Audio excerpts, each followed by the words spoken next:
لوگ پیار کے لیے ہوتے ہیں اور چیزیں استعمال کے لیے۔ بات تب بگڑتی ہے جب چیزوں سے پیار کیا جائے اور لوگوں کو استعمال کیا جائے۔ ہمارے نبی نے فرمایا، جھوٹی قسم سے مال بک جائے گا مگر برکت نہ رہیں گی۔ ہمارے نبی نے فرمایا، سب سے زیادہ ناپسند اللہ تعالیٰ کو وہ شخص ہے جو سب سے زیادہ جھگڑالو ہو۔ ہمارے نبی نے فرمایا، لوگوں پر ایک ایسا زمانہ آئے گا کہ روپے کے بغیر کوئی چیز کام نہ دیں گی۔ ہمارے نبی نے فرمایا، 4 چیزیں بدنصیبی کی پہچان ہے۔ آنکھوں کا خشک ہونا کہ اللہ کے خوف سے کسی وقت بھی آنسو نہ ٹپکے، دل کا سخت ہونا کہ آخرت کے لیے یا کسی دوسرے کے لیے کسی وقت بھی نرم نہ پڑے، امیدوں کا لمبا ہونا اور دنیا کی لالچ۔ بہلول سے کسی نے پوچھا کہ قبرستان میں کیوں بیٹھتے ہو؟ بہلول نے جواب میں کہا، میں ان کے ساتھ بیٹھتا ہوں جن کی طرف سے مجھے کوئی تکلیف نہیں پہنچتی، الزام نہیں لگتا، حسد نہیں کرتے، جھوٹ نہیں بولتے، تانا نہیں دیتے، خیانت نہیں کرتے، اور سب سے اچھی بات یہ ہے کہ جب میں یہاں سے اٹھ کے چلا جاتا ہوں تو پیٹھ پیچھے میری غیبت نہیں کرتے۔ حاتم طائی نے کہا تھا، میں نے 4 علم اختیار کیے اور دنیا کے تمام عالموں سے چھوٹ گیا۔ کسی نے پوچھا، وہ 4 علم کون کون سے ہیں؟ حاتم طائی نے جواب دیا، پہلا یہ کہ میں نے سمجھ لیا کہ جو رزق میری قسمت میں لکھا ہے وہ نہ تو زیادہ ہوتا ہے نہ کم، اس لیے زیادہ کی طلب سے مطمئن ہو گیا۔ دوسرا یہ، اللہ کا جو حق مجھ پر ہے وہ میرے سوا کوئی دوسرا ادا نہیں کر سکتا، اس لیے میں اس میں مشغول ہو گیا۔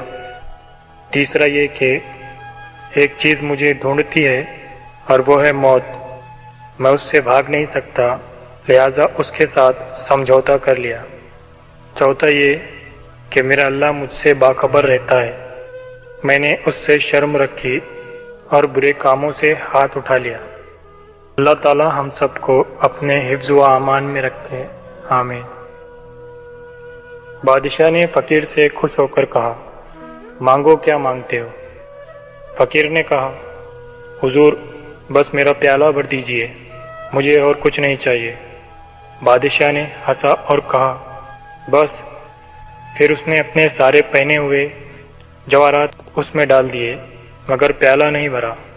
بادشاہ حیران ہوا مگر یہ اس کی عزت کا معاملہ تھا۔ اس نے وزیروں کو حکم دیا، وہاں موجود وزیروں نے بھی اپنے جواہرات اتار کر ڈال دیے مگر پیالہ خالی کا خالی۔ سلطنت کا خزانہ بھی منگوا کر ڈال دیا مگر پیالہ نہ بھر سکا۔ فقیر مسکراتے ہوئے واپس جانے لگا۔ بادشاہ ہاتھ باندھے کھڑا ہوا تھا۔ فقیر کا یہ جواب سب کو لاجواب کر گیا، حضور یہ خواہشات کا پیالہ ہے، اسے قبر کی مٹی کے سوا کوئی چیز نہیں بھر سکتی۔ ایک آدمی 2 بہت اونچی عمارتوں کے درمیان تنی ہوئی رسی پر چل رہا تھا۔ وہ بہت آرام سے اپنے دونوں ہاتھوں میں ایک ڈنڈا پکڑے ہوئے سنبھل رہا تھا۔ اس کے کاندھے پر اس کا بیٹا بیٹھا تھا۔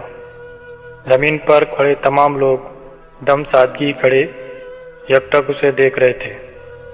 جب وہ آرام سے دوسری عمارتوں تک پہنچ گیا تو لوگوں نے تالیوں سے بھرمار کر دی اور اس کی خوب تعریف کی۔ اس نے لوگوں کو مسکرا کر دیکھا اور بولا، کیا آپ لوگوں کو یقین ہے میں واپس اسی رسی پر چلتا ہوا دوسری طرف پہنچ جاؤں گا؟ لوگ چلا کر بولے، ہاں ہاں تم کر سکتے ہو۔ اس نے پھر پوچھا، کیا آپ سب کو بھروسہ ہے؟ لوگوں نے کہا، ہم تم پر شرط لگا سکتے ہیں۔